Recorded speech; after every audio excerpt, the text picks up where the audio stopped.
Have you ever stopped to wonder what existed before the famous words, "Let there be light"? For centuries, religious texts and teachings have told us that the universe sprang into being at God's command. But what if that's not the whole story? What if the Bible's opening chapter, Genesis 1, is just one part of a much larger, much stranger narrative? Here's the question that sets everything into motion: what was there before God said those iconic words? Was it nothing? Pure void? Or something else entirely? Today, we're peeling back the layers of creation to reveal a mystery older than time itself. We'll explore forgotten texts, ancient myths, and even modern science to uncover what might have existed before the world as we know it. Stick with us because what you're about to hear might completely change how you view the story of creation. Let's begin with what you already know, or think you know. Genesis 1 verse 1 reads, "In the beginning, God created the heavens and the earth." It's a sentence so familiar that most people don't stop to question it. But what if we did? The very next verse introduces something curious. "The earth was formless and empty, and darkness was over the surface of the deep, and the Spirit of God was hovering over the waters." Wait, what waters? Where did they come from? The text doesn't say that God created the waters, only that His Spirit hovered over them. It's as if the Bible assumes these waters were already there, existing in some primordial state before creation began. This omission raises an eyebrow-raising question: why start the story here? What if Genesis isn't describing the very first moment of existence but rather the transformation of something that already existed? The Hebrew term used in Genesis 1 verse 2 to describe the earth as formless and empty is tohu wabohu. These words can be translated as chaotic void. In other words, before God began shaping the universe, it was a swirling mass of disorder. But here's where things get even more intriguing. This idea of pre-creation chaos isn't unique to the Bible. Many ancient cultures described similar scenarios in their own creation myths. So, what exactly was this chaos? Was it just poetic metaphor, or did ancient writers hint at something deeper, something they didn't fully understand but sensed intuitively? Stay with us as we dive into the myths of Mesopotamia, Egypt, and beyond, where the beginning is never truly the start. Instead, it's the aftermath of something far older and wilder than we've ever been told. This is just the start of our journey. Next, we'll explore how the Bible's opening mirrors some of the oldest creation myths in human history, and what that means for the story of Genesis. Before Genesis 1 introduced us to God hovering over the waters, cultures around the world were already telling their own stories about how everything began. These myths are eerily similar to the chaos described in the Bible, and they shed light on what the beginning might really mean. But here's the twist: these stories don't start with nothing. They start with something, a raw, untamed, chaotic force waiting to be shaped into a world. Let's take a closer look. In the ancient Babylonian creation myth, Enuma Elish, the universe begins not with order but with a cosmic struggle. At the center of this story is Tiamat, a primordial goddess of salt water, and Apsu, the god of fresh water. Their chaotic union produces the first gods, but peace doesn't last. The younger gods rise against their creators, leading to an epic battle. Marduk, a storm god, ultimately defeats Tiamat, slicing her body in half to create the heavens and the earth. Sound familiar? In both Enuma Elish and Genesis, chaos precedes creation. But while Genesis presents a serene God speaking the world into existence, the Babylonian myth gives us a bloody conflict where creation emerges from destruction. Could these two stories be different interpretations of the same primal idea? What if Genesis is a cleaned-up version of this ancient chaos narrative, replacing the violence with divine calm? Across the deserts of Egypt, another creation story took shape. Here, the universe begins with none, the boundless, chaotic waters of potential. From this dark, formless void rises Adam, the first god, who creates the world by sheer will. Egyptian myths also highlight a recurring theme: creation isn't about making something from nothing. It's about imposing order on chaos, taming the untamed. Just like Genesis, the chaos is already there, waiting for a divine hand to shape it. This idea of pre-existing chaos isn't limited to Mesopotamia or Egypt. In Greek mythology, the universe begins with chaos, a gaping void that births the first gods. In Hindu cosmology, the universe emerges from a primordial ocean. Over and over again, ancient cultures return to this same idea: creation isn't the start, it's the transformation of something primal and unordered. So why does Genesis seem to fit into this larger pattern? Is it a coincidence, or did the writers of the Bible borrow and adapt these older stories to fit a monotheistic worldview? Here's the key difference: while other myths portray the gods as part of the chaos, battling it, emerging from it, or struggling to control it, Genesis presents a God who is entirely above the chaos.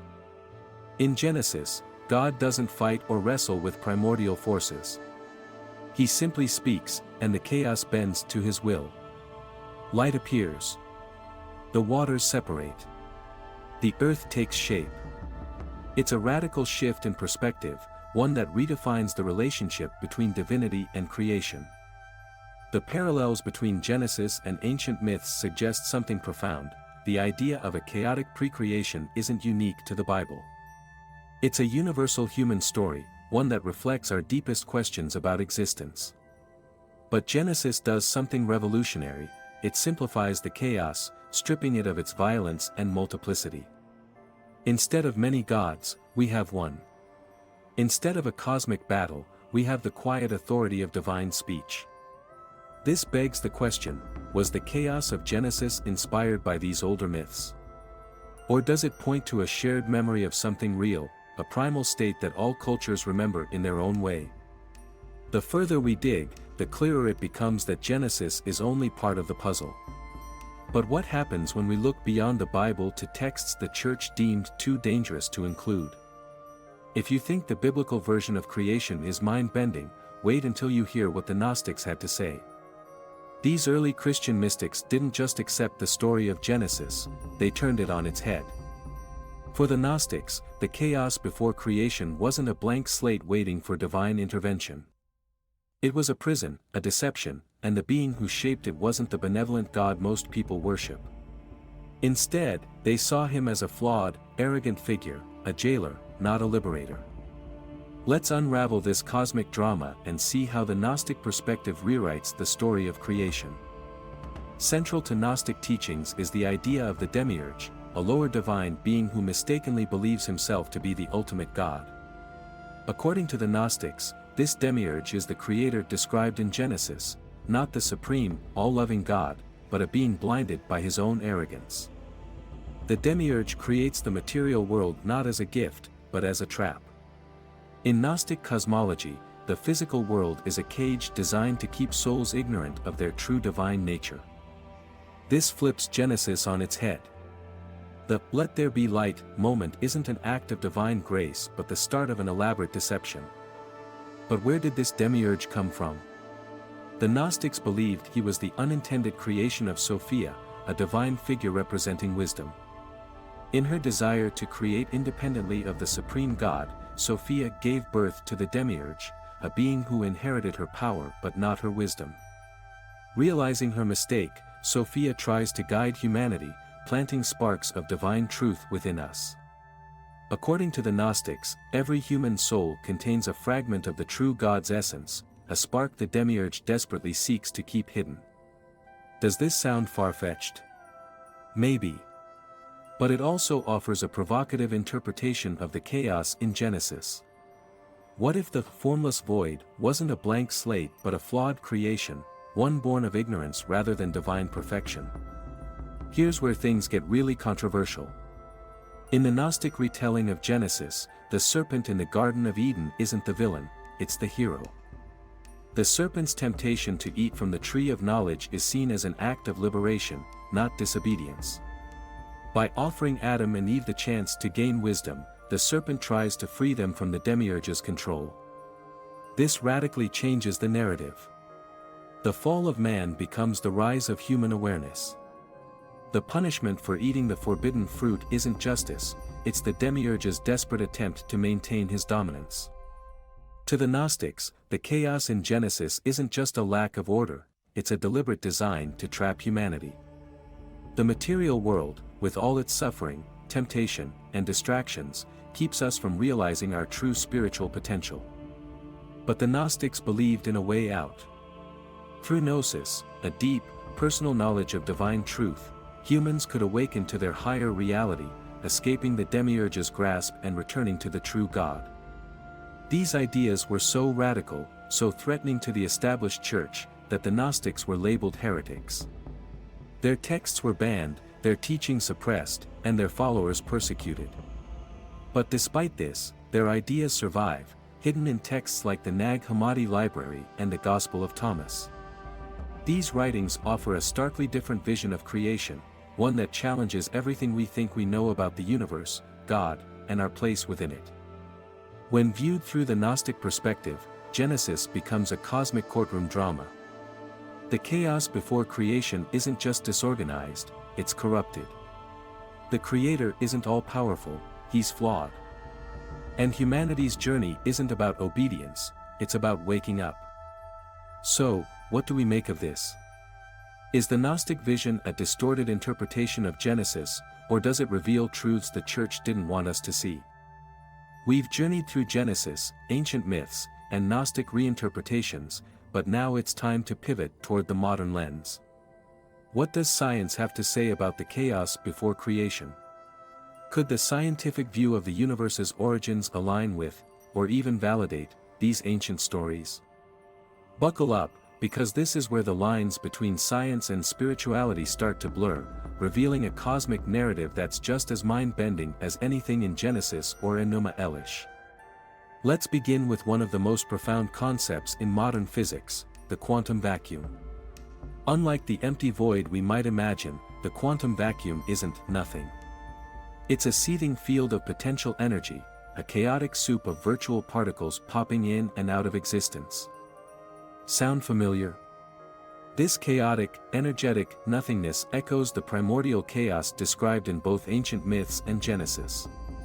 In scientific terms, this chaos existed before the universe as we know it began. It's the backdrop against which the Big Bang occurred. The Big Bang theory tells us that about 13.8 billion years ago, all the matter, energy, and space in the universe condensed into a singularity, a point of infinite density. Then, in an instant, it began expanding, creating the cosmos. But here's the catch: scientists can't say what caused the Big Bang. They can only describe what happened after it. The time before the Big Bang remains a mystery, one filled with tantalizing questions. What triggered the expansion? Was the universe born from absolute nothingness, or was there something already there? If there was chaos, how did it become order? The parallels to Genesis are striking. Both narratives describe an initial state of formlessness followed by an act of creation that brings structure and life. The difference lies in the details: one describes God's command, the other speaks of natural laws. Here's where things get even more mysterious. The universe appears to be fine-tuned for life. From the strength of gravity to the charge of electrons, the fundamental constants of physics are so precise that even the slightest deviation would make life impossible. Some scientists argue this fine-tuning suggests a guiding intelligence, what some might call God. Others propose the multiverse theory, which posits that countless universes exist, each with different physical laws.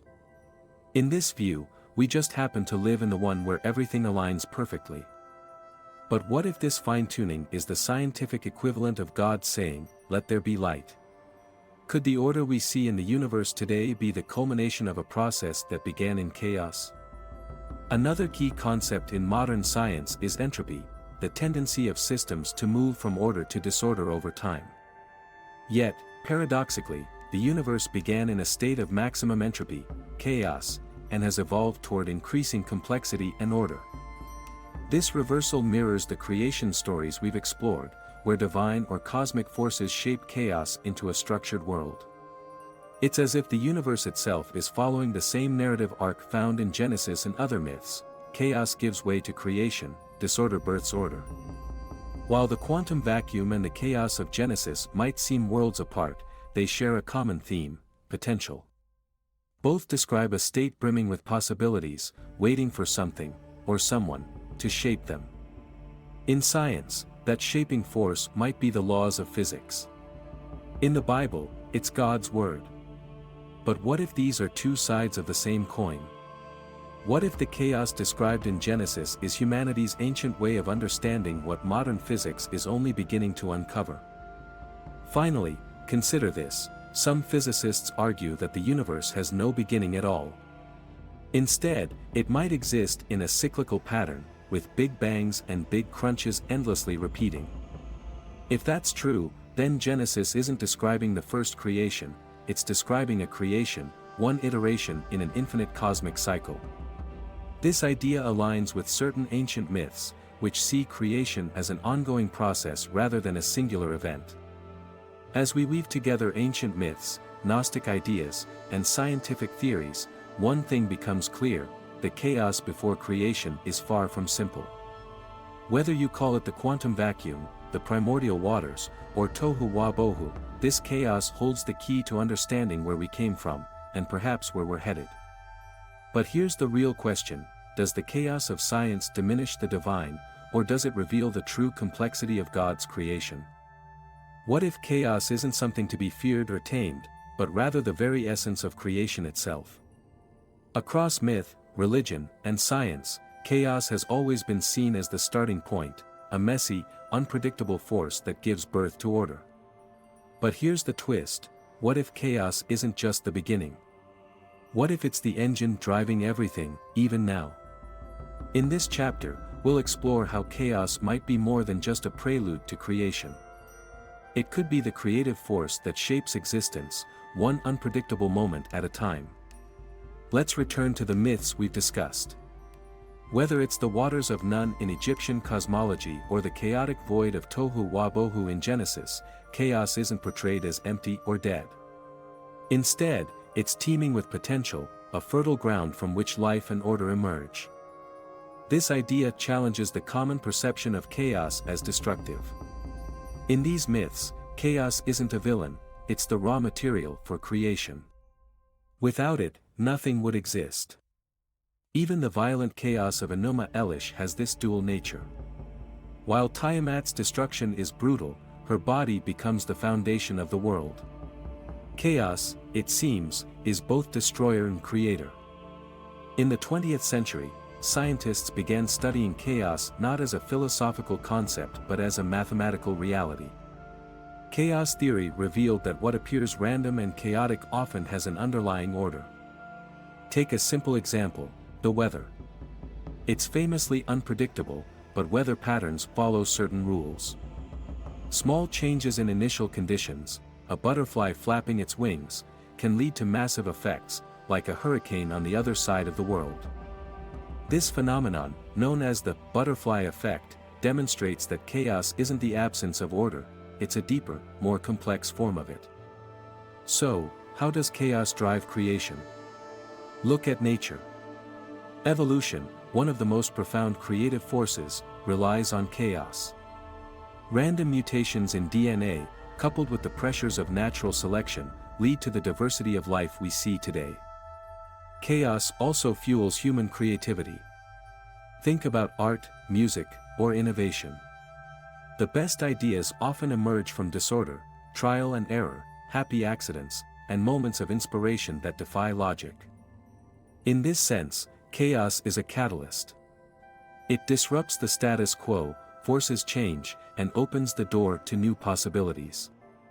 Now let's bring this back to the spiritual realm. If chaos is the ultimate creative force, what does that say about God? Many religious traditions describe God as both creator and sustainer. But if creation emerges from chaos, then perhaps God isn't just the one who tames chaos, he's the one who works through it. In Genesis, for example, God doesn't destroy the chaotic waters. He separates them, shapes them, and uses them to build the world. This suggests a partnership between chaos and divinity, with chaos providing the raw material and God providing the direction. Chaos also has profound implications for free will. If the universe is inherently chaotic, then it's unpredictable. And if it's unpredictable, then we aren't locked into a predetermined path. This aligns with the idea that humans were created with free will. Chaos gives us the freedom to make choices, to innovate, to create. It's what makes life dynamic and full of possibilities. But this freedom comes at a cost. Chaos is also the source of uncertainty, pain, and conflict. It's what makes life unpredictable, and, at times, unfair. Ultimately, chaos may be the greatest mystery of all. It defies logic, resists control, and yet it's responsible for everything we see. Perhaps this is why so many ancient myths describe creation as a cosmic dance between chaos and order. For the Gnostics, chaos was a trap. For scientists, it's a puzzle. For the writers of Genesis, it was a starting point. But maybe it's all of these things at once, a force that challenges us, shapes us, and reminds us that creation is never truly finished. So, what does this mean for you? If chaos is the ultimate creative force, then every moment of uncertainty in your life is an opportunity. Every disruption, every failure, every twist and turn, it's all part of the process. This isn't just about understanding the universe, it's about embracing its unpredictability. Because in the end, chaos isn't the enemy. It's the reason we're here. If there's one thing we've learned so far, it's that chaos is never truly gone. It's the fuel for creation, the stage upon which the universe performs its dance of destruction and rebirth. But what if this cycle of chaos and creation didn't just happen in the distant past? What if it's happening right now, and always has been? In this chapter, we'll explore the cyclical nature of creation as seen through the lens of time, myth, and even modern cosmology. From the repeating patterns of ancient myths to the possibility of an eternal, self-renewing universe, we'll dive deep into the idea that chaos and creation are part of a never-ending cycle. The Bible itself is filled with cycles. From the 7-day structure of creation to the recurring themes of exile and redemption, Scripture suggests that history isn't a straight line, it's a loop. Take the story of the flood in Genesis. Humanity descends into chaos, and God wipes the slate clean with a deluge. But Noah's survival ensures the continuation of life, echoing the original act of creation. Then there's the concept of Sabbath. Every seventh day is a time of rest and renewal, mirroring God's rest on the seventh day of creation.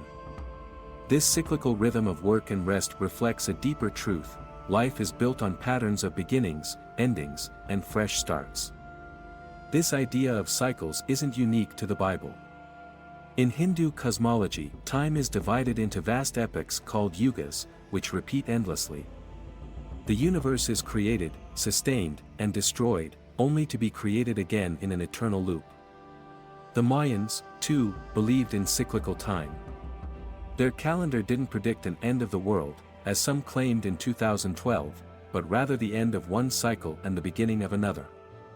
Even the Norse myth of Ragnarok, the apocalyptic battle that ends the world, hints at renewal. After the gods fall and the cosmos is destroyed, a new world emerges from the ashes. These myths suggest a profound truth: chaos isn't just a one-time event. It's a recurring force that drives the universe forward, ensuring that creation is never stagnant. The idea of cycles extends into modern science. Some physicists propose that the universe itself might follow a pattern of endless creation and destruction.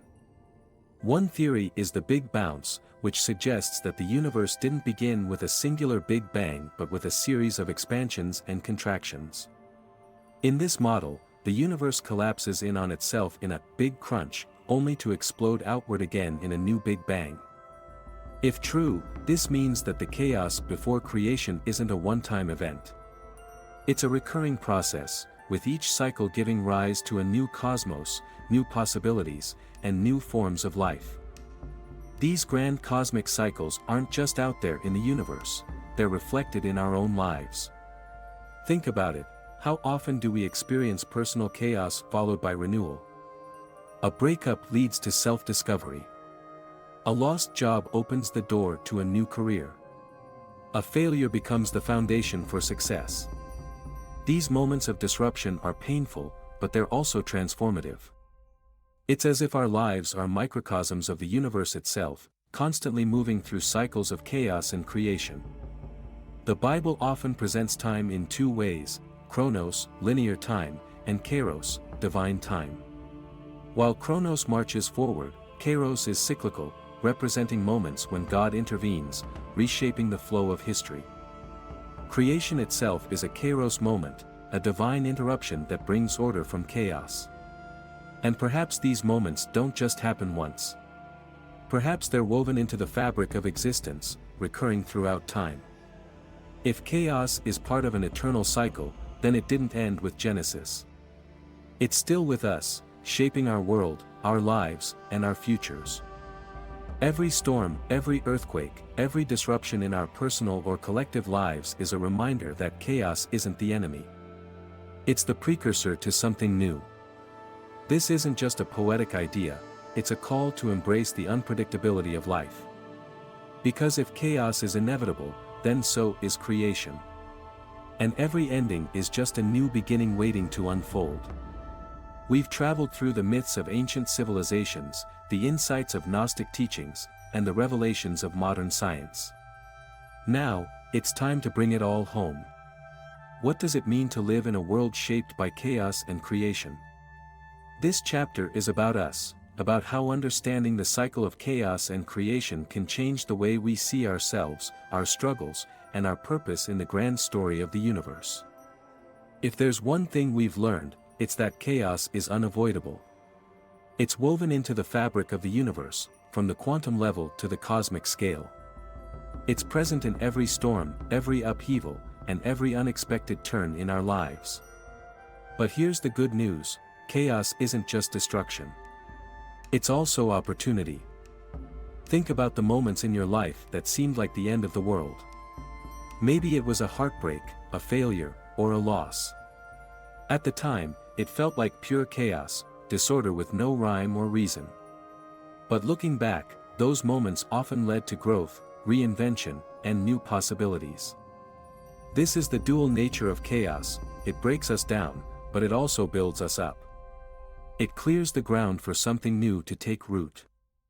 So, how do we navigate this tension? How do we find meaning in the chaos that surrounds us? Embrace uncertainty. The first step is to accept that chaos is part of life. Trying to control everything is a losing battle. Instead, lean into the unpredictability and see it as a source of possibility. Create amidst disorder. Chaos doesn't mean you have to sit back and wait for order to emerge. It's an invitation to participate in creation. In moments of chaos, ask yourself, what can I build? What can I learn? Trust the process. Whether you see chaos as part of a divine plan, a natural cycle, or a random occurrence, trust that it serves a purpose. Even when the path isn't clear, chaos often leads to something meaningful. For many, chaos feels like a threat to faith. How can a loving God allow disorder and destruction? But what if chaos is part of God's design? In Genesis, God doesn't erase the chaos, He transforms it. The same is true in our lives. The struggles we face, the moments that feel like everything is falling apart, might be the very tools God uses to shape us. This perspective shifts how we view hardship. Chaos isn't a punishment, it's a crucible. It's the raw material from which our lives are forged. On a cosmic scale, the universe itself is unfinished. Stars are born and die. Galaxies collide. Planets form and disintegrate. It's a process of constant becoming, driven by chaos and creation. The same is true for us. We're never complete. We're always in the process of becoming, shaped by the chaos around us and the choices we make in response. This isn't just a scientific truth, it's a deeply spiritual one. If creation is ongoing, then so is the act of becoming. Every day is a new opportunity to shape the chaos in our lives into something beautiful. Ultimately, the tension between chaos and creation asks us one profound question: what will you do with the chaos in your life? Will you fight against it, see it as an enemy to be defeated? Or will you embrace it, recognizing it as the very force that drives growth, creativity, and renewal? The answer isn't easy. But it's in this tension, in the messy, unpredictable dance of chaos and creation, that we find meaning. As we've seen, the chaos before creation wasn't empty. It was full of potential, energy, and mystery. The same is true of the chaos in our lives. So, the next time you face disorder or uncertainty, remember this: chaos isn't the end. It's the beginning. It's the place where creation happens, where new worlds are born, and where you have the chance to shape your own story. As we reach the conclusion of this journey through chaos and creation, one thing is clear: the tension between the two isn't just a backdrop for the universe, it's the heartbeat of existence itself. From the swirling waters of Genesis to the quantum chaos of modern physics, this story is as old as time and as personal as your next decision. This chapter is about reflection. It's about asking the big question: what will you do with the chaos in your life? And more importantly, how can this understanding of chaos and creation inspire you to see the world, and yourself, differently? Chaos isn't something you can avoid. It's a constant, whether it manifests as personal struggle, societal upheaval, or cosmic events. But that's not the end of the story. Chaos always leads to something. It's the seedbed of change, the precursor to renewal. Ancient myths knew this. Religious texts embraced it. Even science sees it in the cycles of the cosmos and the evolution of life. But here's the twist: what happens next depends on us. While chaos provides the raw material, we are the co-creators of what comes after. Think of your life as a miniature version of the universe. Just as the cosmos moves from disorder to order, so do we. The chaos you face, whether it's heartbreak, failure, or uncertainty, isn't meaningless. It's an invitation to create. When relationships fall apart, chaos clears the way for new connections or deeper understanding. When careers take unexpected turns, chaos pushes you toward reinvention. When the world seems unstable, chaos challenges you to contribute to its healing. In these moments, you have a choice: to resist or to create. To see chaos as the end or the beginning. The world we live in is no stranger to chaos. Climate change, political conflict, and technological upheaval all feel like cracks in the foundation of civilization. But what if there are also opportunities? Every great leap forward, whether it's the Renaissance, the Industrial Revolution, or the digital age, began with disruption. Chaos, on a global scale, is the engine of progress. The question is, what kind of world will we create from the chaos we're living through now? Looking back on everything we've explored, one lesson stands out: chaos isn't a void. It's a space of potential. In Genesis, the formless waters weren't empty, they were brimming with possibility. The same is true of every chaotic moment in history, in the universe, and in your own life. Here's what chaos teaches us. Potential lies in disorder. The messiest moments often hold the greatest opportunities for growth and change. Creation is an ongoing process. The universe wasn't created once, it's being created all the time. And so are you. You are a co-creator, whether through your choices, your creativity, or your resilience. You have the power to shape the chaos around you. Now it's time for the question only you can answer: what will you do with the chaos in your life? Will you let it overwhelm you, or will you step into the role of creator? Will you see it as destruction, or will you recognize it as transformation? Think of the stories we've explored, the myths, the science, the spiritual teachings. In each of them, chaos is the beginning of something new. And if there's one truth that unites them all, it's this: chaos isn't the end. It's where life begins.